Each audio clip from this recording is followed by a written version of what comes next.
আসসালামু আলাইকুম গাইস, কি অবস্থা সবার? কেমন আছেন সবাই? আশা করি সকলে খুবই ভালো আছেন। তো নিয়ে চলে আসলাম অ্যাম্বুলেন্সের রহস্য গল্পের 2 নম্বর পর্ব। তো আর দেরি কিসের? আর কথা না বাড়িয়ে চলুন ঘুরে আসা যাক ভয়, রোমাঞ্চকর এবং রহস্যের দুনিয়া থেকে।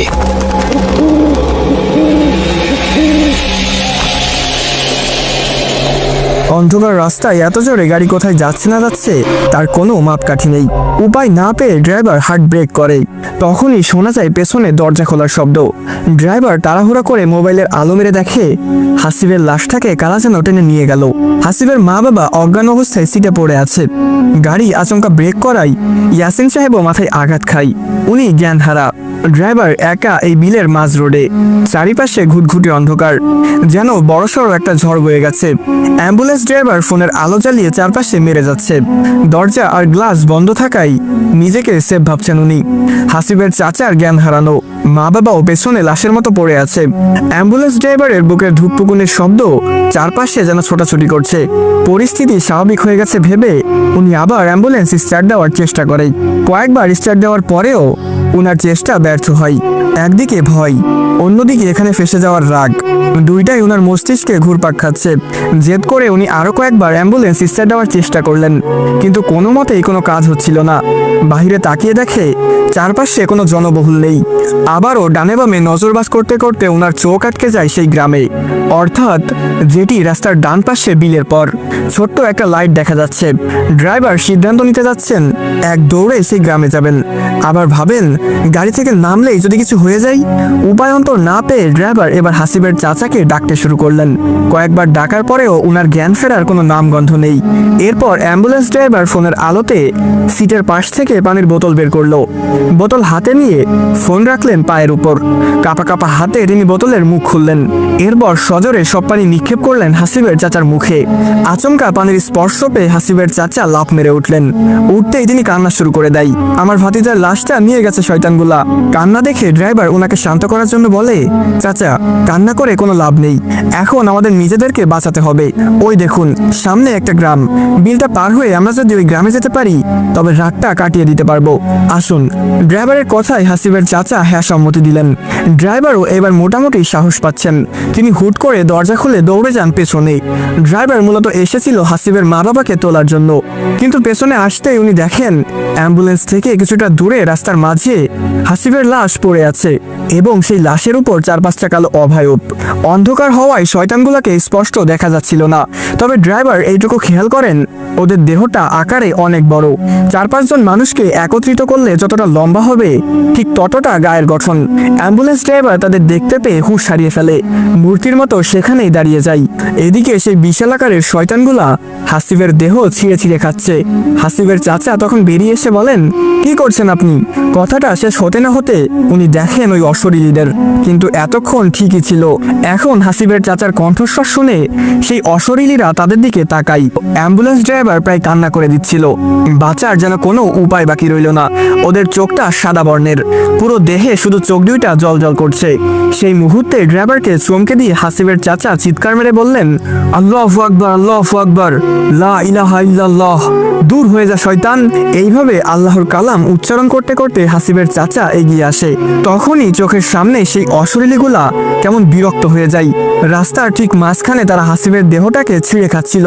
হাসিবের চাচার মুখে আল্লাহর কালাম শুনে তারা বিদ্যুতে এক চিৎকার দেয়। এটি সেই চিৎকার যা তারা কিছুক্ষণ আগে শুনেছিল, অর্থাৎ গরুর গায়ের উপর অ্যাম্বুলেন্স তোলার পর যে ভয়ঙ্কর চিৎকার শুনেছে, ঠিক সেই শব্দ। ড্রাইভার ভয়ে এবার নিজে জ্ঞান হারানোর উপক্রম। জীবনে সে অনেক অশরীরী দেখেছে, অ্যাম্বুলেন্স ড্রাইভিং বয়সে হাজার কিছুর অভিজ্ঞতা হয়েছে, কিন্তু এমন দৃশ্য, এমন পরিস্থিতি, এমন ভয় তিনি কখনোই পাননি। এদিকে অশরীরীগুলা চিৎকার দিতে দিতে হাসিবের লাশটাকে ধরে টানতে থাকে, নিয়ে যেতে থাকে রাস্তার বাম পাশে, অর্থাৎ বাম পাশে বিলের দিকে। এই সুযোগে হাসিবের চাচা দৌড়ে এসে ড্রাইভারকে ডাক দেয়, কিন্তু ড্রাইভার হয়ে আসছে পুরো মূর্তি নেয়। হাসিবের চাচা ড্রাইভারকে কয়েকবার ধাক্কা দিতেই ড্রাইভার হুঁশে আসে। এরপর দুজন মিলে অ্যাম্বুলেন্সের ভিতরে ঢোকে। হাসিবের চাচা জোরে জোরে দোয়াদুর পড়ে যাচ্ছে আর হাসিবের মা বাবাকে ধাক্কাচ্ছে। ড্রাইভারও হাসিবের মা বাবাকে তোলার জন্য ডেকে যাচ্ছে। কিছুক্ষণ ডাকাডাকি আর ধাক্কাধাক্কি করে সফল হয় তারা। ওনারা উঠেই ভয়ে চিৎকার শুরু করলেন। ড্রাইভার এইবার নিজের ফোন বের করে। এরপর লাইটের আলোতে ওনাদের বলে, তাড়াতাড়ি চলুন, নয়তো আমাদের সবার প্রাণ যাবে। হাসিবের মা বাবা বুঝে যায় সব, উনারাও তড়িঘড়ি করে অ্যাম্বুলেন্স থেকে নামে। হাসিবের চাচার মুখ থেকে আল্লাহর কালাম বন্ধ হচ্ছে না, তিনি জোরে জোরে সূরা পড়ছেন আর সবাইকে বের করছেন। রাস্তায় নেমে ড্রাইভার দেখিয়ে দেয় ডান পাশের বিল। বিলের মাঝে সরু একটা পথ আছে যা ওপারের গ্রামের দিকে গেছে। হাসিবের বাবা তার স্ত্রীকে ধরে সেই বিলের দিকে নেমে যায় আর ছুটতে লাগলেন ওপারের দিকে। হাসিবের চাচাও দৌড় লাগান। যেহেতু ড্রাইভারের হাতে ফোন, তাই সে সবার পিছনে রয়ে গেল, কারণ বিলেও প্রচুর অন্ধকার। আলোর অপশন শুধু এই একটা ফোন। যদি এখান থেকেই সব শেষ হয়ে যেত তবে হয়তো ভালো হতো, কিন্তু না, এখানেই সব শেষ হয়নি। আক্রমণ তো তাদের উপর মাত্র শুরু হলো। বিলের সরু পথে কিছু দূর আসার পরপরই পেছনে আবার সেই বিদঘুটে শব্দ শোনা যায়। ড্রাইভার এক নজরে পেছনে তাকিয়ে দেখে অ্যাম্বুলেন্সের ঠিক সামনে একটা মানুষ দাঁড়িয়ে আছে। না, সাধারণ মানুষের মতো ছোট নয়, কিছুক্ষণ আগে যাদের দেখেছিল তাদের চেয়ে 10 গুণ বড়, অর্থাৎ পুরো 20 তলা বিল্ডিং এর সমান লম্বা একজন মানুষ। মাথা যেন আকাশে ছুঁয়ে গেছে। ড্রাইভার এমন দৃশ্য দেখে নিজেকে পারেনি কন্ট্রোল করতে, ব্যালেন্স হারিয়ে ধপাস করে বিলের মধ্যে পড়ে যায়। ফোন যেহেতু ড্রাইভারের হাতে ছিল, তাই বাকিরাও পথভ্রষ্ট হয়ে গেল। দৌড়ের মাঝে আচমকা আলোর অভাবে সবাই নিচে পড়ে গেল। ড্রাইভার তাড়াহুড়া করে নিজের ফোন খুঁজতে যাচ্ছিল, তখনই ধান গাছের ভেতর থেকে কিছু হাত ড্রাইভারকে আক্রমণ করতে লাগলো। ড্রাইভারের পিঠে আঁচড় কাটতে শুরু করলো। ওদের বড় বড় নখ ড্রাইভারের পিঠের চামড়া ছিঁড়ে দিচ্ছে। ড্রাইভার যন্ত্রণায় জোরে চিৎকার দিয়ে বলে, আল্লাহ রে, রক্ষা করো আল্লাহ। ড্রাইভারের মুখে আল্লাহর নাম শুনতেই হুট করে হাতগুলা ধান গাছের ভিতরে চলে যায়। ড্রাইভারের মনে হচ্ছিল তার গায়ে অসংখ্য পেরেক মারা হয়েছে, তবুও যান বাঁচানোর জন্য তিনি ফোনটা খুঁজে বের করে। মুখে আল্লাহর নাম নিয়ে উঠে দেখে অন্ধকারে হাসিবের মা বাবা আর চাচা দৌড়াচ্ছে। অনেক দূরে চলে গেছে তারা। ড্রাইভার আর তাকায়নি পেছনে। আল্লাহর নাম নিয়ে গায়ে যত শক্তি আছে সব শক্তিতে দৌড় দেয়। ভিড়টা যেন ধীরে ধীরে বড় হয়ে যাচ্ছে। রাস্তা থেকে মনে হচ্ছিল 5 মিনিটে ওপারে চলে যেতে পারবে, কিন্তু এখনো ড্রাইভারের মনে হচ্ছে আরো 5 মিনিট দৌড়াতে হবে। ড্রাইভার অনেক কষ্টে দৌড়ে অবশেষে হাসিবের চাচার পেছনে আসে। তখনই ড্রাইভারকে পেছন থেকে হাসিবের চাচা ডেকে বলে, ভাই, আমাদের জন্য দাঁড়াও। ড্রাইভার পেছনে হাসিবের চাচার ডাক শুনে থমকে দাঁড়ায়। হাসিবের চাচা পেছনে হলে সে কার সাথে দৌড়াচ্ছে? ড্রাইভার এক নজর পেছনে তাকিয়ে দেখে হাসিবের পরিবার দৌড়ে আসতেছে। এরপর আবার ড্রাইভার সামনে তাকায়, কেউ নেই, সামনের পুরো বিল খালি। ড্রাইভার ভয়ে জোরে জোরে আল্লাহকে ডাকতে শুরু করে। উনার চোখ দিয়ে পানি ঝরতে লাগলো। ততক্ষণে হাসিবের পরিবার চলে আসে। ড্রাইভার তাদেরকে নিয়ে দৌড় লাগায় সামনের গ্রামে। এখানেই সব শেষ হয়ে যেতে পারত, কিন্তু শেষ এখনো হয়নি। দৌড়াতে দৌড়াতে তারা যখন বিলের অর্ধেক চলে আসে, তখনই হাসিবের চাচা জোরে চিৎকার দিয়ে ওঠে, যেন কঠিন আঘাত পেয়েছে উনি। ড্রাইভার ব্যাপারটা বুঝে ওঠার আগেই ড্রাইভারের পিঠে কেউ সজোরে চড় মেরে দেয়। এত জোরে থাপ্পড় মেরেছে যা একজন সাধারণ মানুষের পক্ষে সহ্য করা যন্ত্রণাদায়ক। ততক্ষণে ড্রাইভার এটিও বুঝে যায় হাসিবের চাচা কেন চিৎকার দিয়ে উঠেছিল। কোনো গতি নেই, কোনো উপায়ও নেই। সেই থাপ্পড়ের যন্ত্রণা নিয়ে প্রাণ বাঁচাতে দৌড় থামায়নি কেউ। কিছুক্ষণ পর পর কেউ থাপ্পড় দিচ্ছে। সবার মুখ থেকে এক এক চিৎকার বের হচ্ছে, যা উপলব্ধি করতে গেলে যে কেউ কেঁদে দিবে। 14 মিনিট পর বহু কষ্টে সবাই বিলের এপারে আসে। বিল থেকে রাস্তায় উঠে দেখতে পাই সামনে একটা বাড়ির গেট, অর্থাৎ সেই হিন্দু বাড়ি। হাসিবের চাচা, বাঁচান, কে আছেন বাঁচান বলে সেই গেটের দিকে দৌড় লাগাই। হাসিবের চাচার সাথে বাকিরাও ছুটতে লাগলো। ওনাদের চিৎকার শুনে হিন্দু বাড়ির লোকেরা ঘর থেকে লাইট নিয়ে বের হয়। সবাই উঠোনে একত্রিত হতে হতে হাসিবের ফ্যামিলি আর ড্রাইভার বাড়ির গেটে প্রবেশ করলেন। হিন্দু বাড়ির লোকেরা দৌড়ে এসে ওনাদের ধরে। সবাই দেখে 4 জনই রক্তাক্ত এবং প্রচুর হাঁপাচ্ছে, গায়ে নখের আঁচড়। নখের আঁচড়ে মুরব্বীর পাঞ্জাবি আর ড্রাইভারের শার্ট অনেকটা ছেঁড়া। কারো বুঝতে বাকি রয়নি এদের কারা আক্রমণ করেছে। হিন্দু বাড়ির লোকেরা তৎক্ষণাৎ পার্শ্ববর্তী এক ডাক্তারকে কল দেয় আর ওনাদের ধরে ঘরে নিয়ে যান।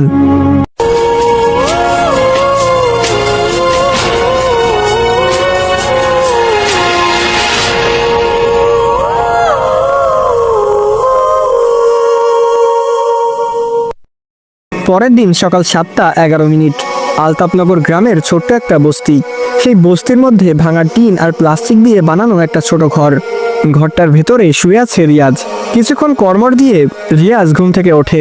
এরপর বিছানায় বসে বালিশের চিপা থেকে একটা সিগারেটের প্যাকেট বের করলো। প্যাকেট থেকে একটা সিগারেট জ্বালাই। তখনই রিয়াজের ভাবি এসে বলল, মরবি মরবি, এই সিগারেট তোরে আর তোর ভাইরে কবরে লইয়া যাইব।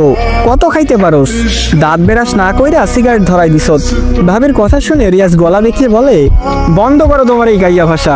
ভাইয়া দুনিয়াতে আর মেয়ে পাইনি, কাকে ধরে আনলো? ঠিক মতো শুদ্ধ ভাষাও জানে না। রিয়াজের কথা শুনে ভাবি রেগে বলল, কি আমি শুদ্ধ ভাষা জানি না? আজকা তোর ভাই বাসায় আহুক, বিচার যদি না দিছি তখন আমারে কইস। ভাবির কথা শুনে রিয়াজ জিব্বা বের করে ভেঙচি মেরে আবার সিগারেটে টান দেয়। তখনই রিয়াজের নাম্বারে কল আসে একটা। রিয়াজ বিছানা থেকে ফোন তুলে দেখে তার ভাইয়ের ফোন। লাউড স্পিকারে ফোনটা রিসিভ করে রিয়াজ উচ্চস্বরে বলে, ভাইয়া কোথায় মরে আছেন আপনি বলেন তো? ভাবি আমাকে সারাদিন বকাঝকা করে, শুধু তাড়াতাড়ি বাসায় আসেন। রিয়াজের কথা শুনে ফোনের ওপাশ থেকে একজন মহিলা বলে, আপনার ভাই গতকাল অ্যাক্সিডেন্ট করেছে, এখন পঞ্চগড় হাসপাতালে ভর্তি, সারা শরীর এবার ক্ষত বিক্ষত, পঙ্গু হয়ে গেছে প্রায়, তাড়াতাড়ি আসুন। কথাটা শুনে রিয়াজের হুশ উঠে যায়। লাউড স্পিকারে থাকা রিয়াজের ভাবিও কথাটা শুনে ফেলে। আর কি শুরু হয় কান্নাকাটি। কি ভাবছেন শেষ? না না, ঘটনা মাত্র শুরু। কিছুক্ষণ কান্নাকাটি শেষে রিয়াজের ভাবি বোরকা পরে নাই, তখনও তিনি কেঁদে যাচ্ছেন। রিয়াজ বসা থেকে উঠে একটা প্যান্ট আর গেঞ্জি পরে নাই। পরনের এই প্যান্ট ধুলাবালিতে ভরা। আজ প্রায় 5 বছর হচ্ছে এই প্যান্টের রং উঠে প্রায় ঝলসে যাওয়া। আর যে গেঞ্জি গায়ে দিল এটি ফুটপাত থেকে 40 টাকা দিয়ে কেনা, গায়ের সাইজেও ফিট না, বাচ্চাদের গেঞ্জির মতো। অতএব বুঝতে পারছেন দরিদ্রের সীমা পেরিয়ে গেছে এরা। বিছানা থেকে নিজের বাটন ফোনটা বাম পকেটে নিতেই ফোনটা টুস করে পায়ের কাছে চলে আসে। রিয়াজ আবার ফোনটা নিয়ে ডান পকেটে ঢুকায়, মূলত বাম পকেট ছেঁড়া। রিয়াজ তার ভাবি আর 6 বছরের ভাতিজাকে নিয়ে রওনা করে পঞ্চগড় হাসপাতালে। বড় ভাই কাজে যাবার আগে 500 টাকা দিয়ে গিয়েছিল বাজার করার জন্য। যদিও এই যুগে 500 টাকার বাজার কিছুই না, কিন্তু এই 500 টাকার বাজারে তাদের 4-5 দিন চলে। বাজার তো করা হয়নি, তা দিয়ে রওনা করা হয়েছে। রাস্তায় ভাড়ার ব্যাপার স্যাপার থাকে। বস্তি পেরিয়ে ওরা মেন রোডে আসে। রিয়াজের ভাবি এক লাইনে কেঁদেই যাচ্ছে। পরিবারে শুধু এই একটা মানুষ তাদের, তার কিছু হয়ে গেলে ভিক্ষা করা ছাড়া আর কোনো উপায় নেই। এখন আপনাদের মনে উকি দিবে রিয়াজ কেন কোনো কাজ করে না। চলুন পঞ্চগড় যেতে যেতে আমরা রিয়াজের জীবনে ঘেঁটে আসি। রিয়াজের জন্মের 2 বছর পর তার মা বাবা মারা যান। বস্তির দক্ষিণে একটা ফ্যাক্টরিতে কাজ করতেন ওনারা। প্রচুর পরিমাণে গ্যাসের কাজ রয়েছে এখানে। রিয়াজের বড় ভাই আর রিয়াজকে বাসায় রেখে প্রতিদিন স্বামী স্ত্রী কাজে চলে যেতেন। মাসে দুজনের বেতন মিলিয়ে 8,000 টাকা হয়ে যেত। এইভাবে যেতে যেতে চলে আসে সেই দিনটা, যেই দিনটা রিয়াজের বড় ভাই কোনোদিন ভুলতে পারবে না। রিয়াজের বয়স তখন 2 বছর। রিয়াজের বড় ভাই মা বাবার জন্য খাবার নিয়ে যায় ফ্যাক্টরিতে। রিয়াজ ছিল বাসায়। রিয়াজের বড় ভাইয়ের নাম শাওন হোসেন, লোকে সান্না বলে ডাকতো। বয়স তখন তার 8 বছর। মোটামুটি জ্ঞান ছিল। ভাতের বক্স নিয়ে শাওন ফ্যাক্টরির গেটে আসতেই আচমকা একটা বিস্ফোরণের শব্দ ছড়িয়ে পড়ে। শাওন ভাতের বক্স নিয়ে গেটের সামনে দাঁড়িয়েছিল। দারোয়ান সহ কয়েকজন দৌড়ে পালাচ্ছে। ফ্যাক্টরিতে কাজ করা আরো অনেক কর্মী যান বাঁচাতে দিকবেদিক হয়ে দৌড়াচ্ছে। ফ্যাক্টরির ঠিক মাঝে আগুন দাউ দাউ করে জ্বলছে। সবাই দৌড়ে পালাচ্ছে বাহিরে। শাওন 1 পা 2 পা করে ভিতরে যাচ্ছিল। তার মা বাবা ভিতরে। শাওনের সারা দেহ তখন শীতল হয়ে যায়। ধীরে ধীরে আগুন ছড়িয়ে পড়ছে আরো। শাওন তার মা বাবাকে খোঁজার জন্য ধীর পায়ে ফ্যাক্টরিতে যেতে থাকে। কিছু দূর যেতেই একজন মুরব্বী শাওনকে ঝাপটে ধরে। শাওনের হাত থেকে পড়ে যায় ভাতের বক্স। শাওনের সেদিকে কোনো খেয়াল নেই। লোকটা শাওনকে বাঁচানোর জন্য কোলে নিয়ে পালাতে থাকে। শাওনের সেদিকে কোনো খেয়ালই নেই। আলাভোলা হয়ে ফ্যাক্টরির আগুন দেখে যাচ্ছে। দাউ দাউ করে ওঠা সেই আগুনে শাওনের মা বাবা পুড়ে যায়। শাওনকে যখন গেটের সামনে এনে দাঁড় করায় মুরব্বী, তখনও শাওন সেই আগুনের দিকে এক দৃষ্টিতে তাকিয়ে আছে। ফায়ার সার্ভিসের ইউনিট এসে আগুন নেভাতে শুরু করে, কিন্তু লাভ হয়নি। ততক্ষণে সব পুড়ে ছাই হয়ে গেছে। শাওন এই ছাইয়ের মাঝেও তার মা বাবার অংশ খুঁজে পায়নি। যেহেতু সব ছাই হয়ে গেছে, কার লাশ কোনটা সেটা বের করা মুশকিল ছিল। শাওন সেই ছাইয়ের উপর দাঁড়িয়ে শুধু মাটির দিকে তাকিয়ে থাকে। তখনই শাওনের পাশে একজন মুরব্বী এসে ফোনে চিল্লাতে থাকে। শাওন সেই লোকের দিকে তাকিয়ে রইল। 1 ফোঁট চোখের পানি পড়েনি শাওনের। ভেতরে শাওন হয়তো এক একটা চিৎকার দিয়েছে যা কারো কান অব্দি যায়নি। ভেতরে সে পুরো ভেঙে তছনছ হয়, কিন্তু বাহিরে কিছুই বোঝা যায়নি। শান্ত ছেলের মতো সেই জায়গা ত্যাগ করে চলে আসে বাড়িতে। ছোট ভাই রিয়াজ তখন বিছানায় কান্না করে যাচ্ছিল। শাওন ছোট ভাইকে কোলে নিয়ে ধীরে বলল, কাঁদিস না, তোর বড় ভাই এখনো বেঁচে আছে। সেদিন থেকে চায়ের দোকান শুরু করে। ইট খোলায় কাজ অব্দি বাদ রাখেনি শাওন। ছোট ভাইয়ের মুখে 2 মুঠো ভাত তুলে দেওয়ার জন্য রীতিমতো যুদ্ধে লেগে যায় শাওন। নিজের হাতে ছোট ভাইকে লালন পালন করতে থাকে। পকেটে বাড়তি টাকা নেই, তাই স্কুল থেকে বঞ্চিত হয় রিয়াজ। কিন্তু 2 মুঠো ভাত মুখে শাওন তুলেই দিত। রিয়াজের জ্ঞান হওয়ার পর রিয়াজ তার ভাইকে একদিন বলে, ভাইয়া আমিও কাজ করব আপনার সাথে, আপনি একা এত কষ্ট করলে আমার সহ্য হয় না। সেদিন এই কথায় শাওন নিজেকে এতটা লাকি মনে করেছিল যা মুখে বলার ভাষাই নেই। ছোট ভাই তার শ্রমের উপলব্ধি করেছে, তার ছোট ভাই তার শ্রমকে উপলব্ধি করেছে। এর চেয়ে বড় আর কি হতে পারে। শাওন দেয়নি রিয়াজকে কাজ করতে। অনেক টাকা না থাকায় হয়তো কোনোদিন রেস্টুরেন্টে নিতে পারেনি, না পেরেছে কোনোদিন দামি জামা কিনে দিতে, আর না পারলো স্কুল কলেজে পড়াতে, কিন্তু কোনোদিন ভাতের কষ্টটা দেয়নি। এমনও দিন গেল শাওন নিজে 2-3 দিন খায়নি, কিন্তু ছোট ভাইয়ের মুখে খাবার এনে দিয়েছে। দিনমজুরির কাজ তো প্রতিদিন থাকে না, মাঝে মাঝে কাজে গ্যাপ যায়। এই সময়টাতে শাওন নিজে উপোস থাকতো। এলাকায় কিছু বকাটে ছেলে প্রায় রিয়াজকে ডাকতো বাইরে, তাদের সাথে আড্ডা দিতে দিতে রিয়াজ সিগারেট হাতে নেয়। যদিও এইটা শাওন জানতো না, ভাইকে তো বাড়িতে রেখে আসতো, খবর রাখা হতো না তেমন। এদিকে রিয়াজ বকাটে ছেলেদের সাথে মিশে নেশা শুরু করে, সিগারেট থেকে গাঁজা, এরপর ইয়াবা। ধীরে ধীরে চলে যাচ্ছিল আরো বড় ক্ষতির দিকে। একদিন বস্তির বটতলায় নেশা করা অবস্থায় বকুল ভাই রিয়াজকে দেখে নেয়। এই বস্তিতে বকুল ভাইয়ের সাথে শাওনের গায়েগা সম্পর্ক। ব্যাপারটা আসে শাওনের কাছে পরের দিন জানাবে ভাবে। পরের দিন যখন শাওন কাজে আসে তখন বকুল ভাই শাওনকে বলে, আজ তোর ভাইরারে দেখলাম নেশা করতেছে, আমাকে পলাশ আর সিয়াম্মার লগে, এমনি চললে তো রিয়াজও ওগো মতো বকাইটা হয়ে যাইব। শাওন কথাটা শুনে নিরাশ হয়ে যায়।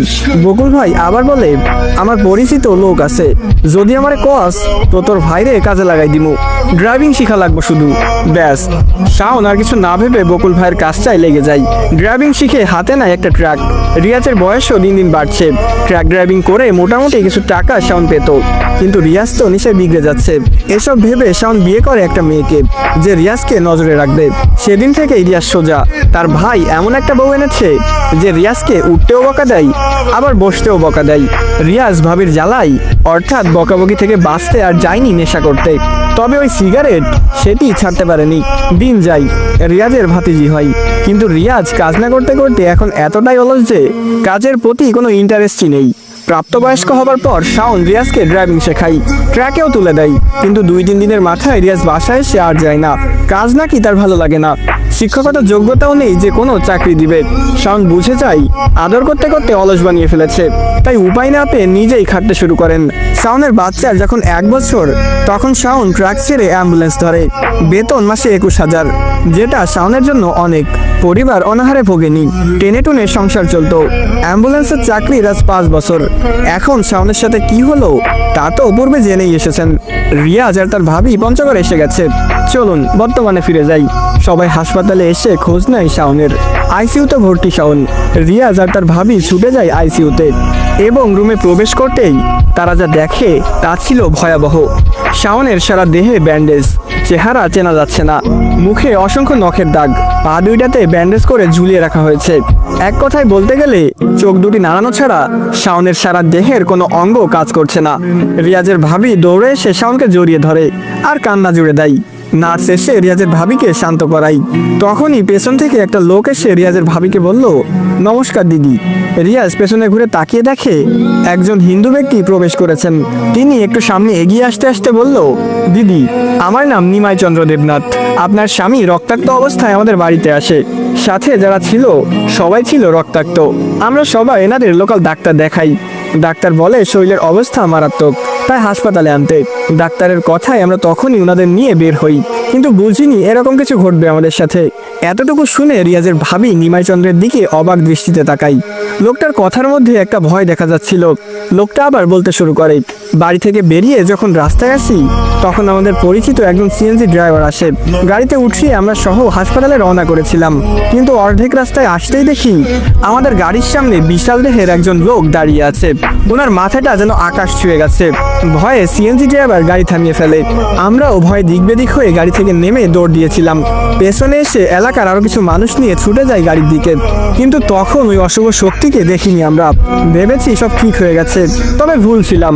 গাড়িতে এসে দেখি আপনার স্বামী সহ বাকি যারা ছিল সবার পা বেঁকে আছে আর চেহারাতে অসংখ্য আঘাত। বুঝতে বাকিরাই নিয়ে সব কে করেছে। ততক্ষণে হয়ে যায় সকাল। এরপর আমরা আপনার স্বামীকে ভর্তি করাই এখানে। এখন আমার বিদায় নেওয়ার সময়। নমস্কার দিদি। কথাটা বলে লোকটা যখন চলে যেতে যাবে তখনই রিয়াজ লোকটার কাছে গিয়ে ধন্যবাদ জানাই। লোকটা মুচকি হেসে বলে, না না দাদা, এসব কি বলছেন? আমরা হিন্দু, আপনারা মুসলিম, সেটি আমাদের ধর্মানুসারী হিসেবে, কিন্তু আমরা সবাই তো মানুষ। আমাদের রক্তে লেখা নেই আমরা হিন্দু, আর আপনার রক্তেও লেখা নেই আপনি মুসলিম। মানুষের পাশে কোনো পশু দাঁড়াবে না, আমরা তো আর পশু নয় দাদা। আসি, ঈশ্বর আপনাদের মঙ্গল করুক। কথাটা বলে লোকটি রুম ত্যাগ করে। রিয়াজ লোকটার যাওয়ার দিকে কিছুক্ষণ তাকিয়ে থাকলো। ততক্ষণে নার্স এসে রিয়াজকে বলে, আপনি আমার সাথে আসুন, বিল পরিশোধ করতে হবে। রিয়াজের মাথায় আগুন জ্বলে ওঠে। কে জানে কত বিল। পকেটে 500 টাকা থেকে আর 140 টাকা আছে। হাসপাতালের লোক জানলে তো কেলাবে। তবুও মনে সাহস সঞ্চয় করে রিয়াজ নার্সের সাথে যায়। নার্স রিয়াজকে নিয়ে যায় ডক্টরের কাছে। ডক্টর রিয়াজের হাতে বিলের কাগজ দিয়ে বলে, 81,000 টাকা বিল এসেছে, পরিশোধ করে আপনার ভাইকে নিয়ে যান। বিলের কাগজের দিকে তাকিয়ে রিয়াজের হুঁশ উড়ে যায়। 81,000 টাকা! কোনোদিন এত টাকা একসাথে চোখেও দেখেনি। ব্যবস্থা করবে কিভাবে? এদিক সেদিক তাকিয়ে রিয়াজ মিনমিন করে ডাক্তারকে বলে, না মানে স্যার, এত টাকা? রিয়াজের এমন তোতলানো দেখে ডাক্তার বলে, বুঝেছি, যান ব্যবস্থা করে নিয়ে আসুন। রিয়াজ ডাক্তারের কথা শুনে থতমত খেয়ে বলে, জি স্যার, আমি আনতেছি। রিয়াজ আর তার ভাবিকে কিছু বলেনি। বাহিরে এসে কল দেয় পলাশকে।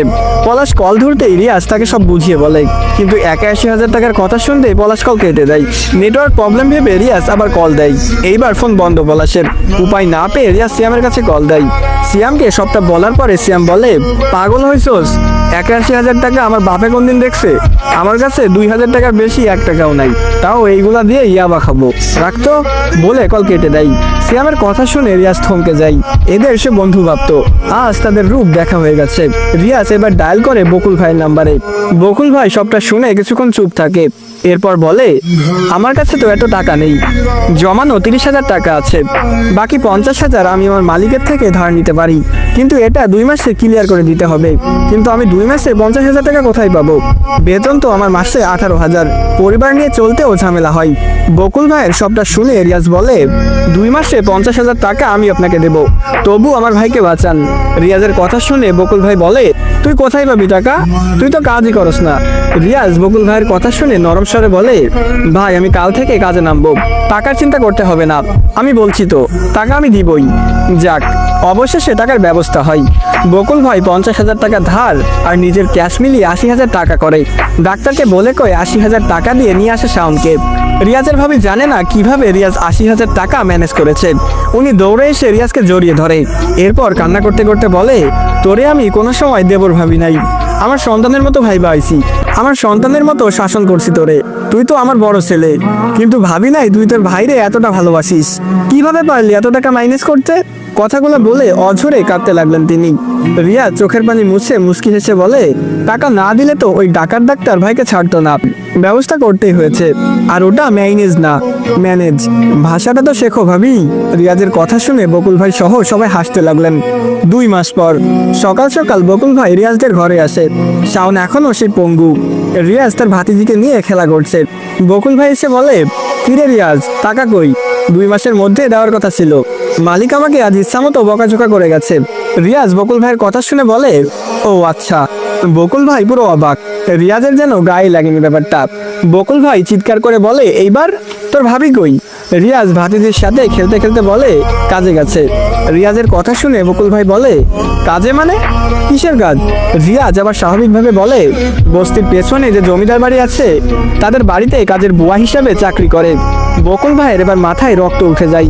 তিনি ক্ষিপ্ত হয়ে বলে, ছি, তোর কি লজ্জা নাই? ঘরের মহিলাকে মানুষের বাড়ি পাঠাস কাজ করার জন্য, আবার তুই এটারে চাকরি করস? তুই ঘরে কেন বসে আছিস? বকুল ভাইয়ের কথা শুনে রিয়াজ চোখ রাঙিয়ে বলে, তাতে আপনার কি? আপনার বলা শেষ, জান এবার। বকুল ভাই যেন রাগে ফেটে যাচ্ছে। তিনি আরো উচ্চস্বরে বলে, তোমার টাকা কোথায়? রিয়াজ বলে, নাই। বকুল ভাই আবার বলে, নাই মানে? ধার নিয়েছি ওটা আমি, তোর ভাইয়ের জন্য, তুই তো নিতে বললি, এখন নাই মানে কি? রিয়াজ বলল, হ্যাঁ দিব বলেছি, কিন্তু নেই আমার কাছে, আমি কিভাবে দেবো? বকুল ভাই বলে, আরে তুই কি বলদ নাকি? অশিক্ষিতর ঘরের অশিক্ষিত? কি সব বলছিস তুই? তুই তো বললি তুই কাজ করবি, এখন ঘরে বসে কেন? রিয়াজ বলে, ভালো লাগে না সব কাজ কাম আমার, আমি ঘরেই ভালো আছি। বকুল ভাই বলে, কুত্তার বাচ্চা তোমার টাকা কে দিবে? রিয়াজ বলে, আমি কি জানি। বকুল ভাই এবার বলে, আগামীকাল আসতেছি, যদি টাকা না পাই তো তোর ঘর দুয়ার ভেঙে শেষ করে দিব, দেখিস তুই।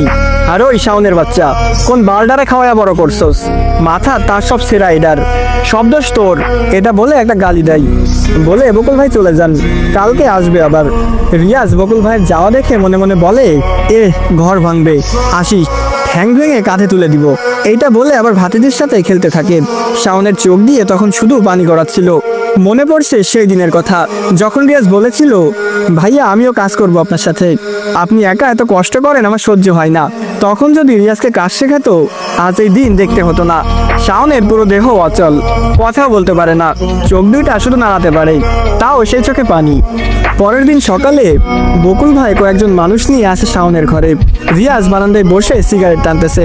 এতগুলো লোক দেখে সিগারেট ফেলে রিয়াজ এক দৌড়ে ঘরে ঢুকে যায় আর দরজা বন্ধ করে দিয়ে ভাবিকে বলে, ভাবি বকুল ভাই আমাকে মারতে আসতেছে। রিয়াজের ভাবি রান্নাঘর থেকে দৌড়ে এসে বলে, কেন, কি হয়েছে, দেখি আমি সত্য। কথাটা বলে ভাবি দরজা খুলে বাহিরে আসে। তখনই সেকেন্ডের মাথায় রিয়াজ আবার দরজা বন্ধ করে দেয়। ভাবি নিজেও অবাক, ভাবিকে বের করে রিয়াজ আবার ঘরে লুকালো কেন। বকুল ভাই রিয়াজের ভাবিকে বলে, তোর দেবর রে ঘর থেকে বের কর, নাইলে এখন দরজা ভেঙে বের করব। তোর পঙ্গু জামাইরে বাঁচানোর জন্য সে 80,000 টাকা নিছে আমার থেকে। শাওনরে বন্ধু আর রিয়াজে ছোট ভাই ভেবে আমি সাহায্য করেছি। আমার পকেটের 30,000 টাকা বাদ আর একজনের থেকে যে 50,000 ধার নিয়েছিলাম, ওইটা দেওয়া লাগবে না আমার। ওই বলে ওর কাছে টাকা নেই, ওরে বল আমার টাকা দিতে, নাইলে তোরে সহ বিডামু। হঠাৎ বকুল ভাইয়ের এমন আচরণ দেখে ভাবি নিজেও অবাক হয়ে যায়। বকুল ভাইয়ের চিল্লাচিল্লি শুনে ছুটে আসে বস্তির বাকি লোকজন। ঘটনা শুনতে চাইলে বকুল ভাই সবাইকে সবটা খোলসা করে। একটা সময় পুরো বস্তির লোকও বকুল ভাইয়ের পক্ষে হয়ে যায়।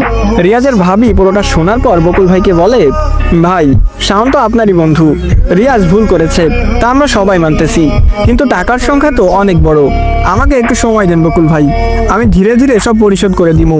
রিয়াজের ভাবির কথা যেন গায়ে লাগলো না বকুল ভাইয়ের। তিনি গা চটকিয়ে তেড়ে আসেন ভাবির দিকে। ভাবি পেয়ে যায় ভয়। বকুল ভাই সোজা ভাবির দিকে এসে আঙুল তুলে বলে, 7 দিন সময়, 7 দিনের মধ্যে যদি আমি টাকা না পাই, তবে তোরে ল্যাংটা করে বস্তিতে বেঁধে রাখবো।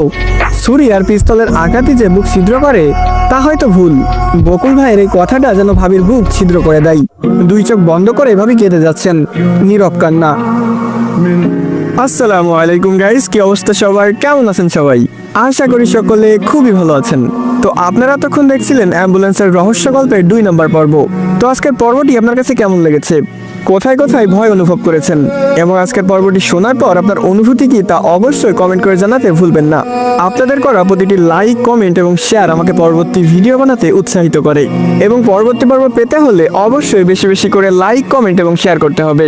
তো আমার প্রিয় ভালোবাসার মানুষেরা, আজকের মতো এ পর্যন্তই। দেখা হচ্ছে খুব তাড়াতাড়ি পরবর্তী পর্বে। তো ততক্ষণ ভালো থাকবেন, সুস্থ থাকবেন। আল্লাহ হাফেজ গাইস।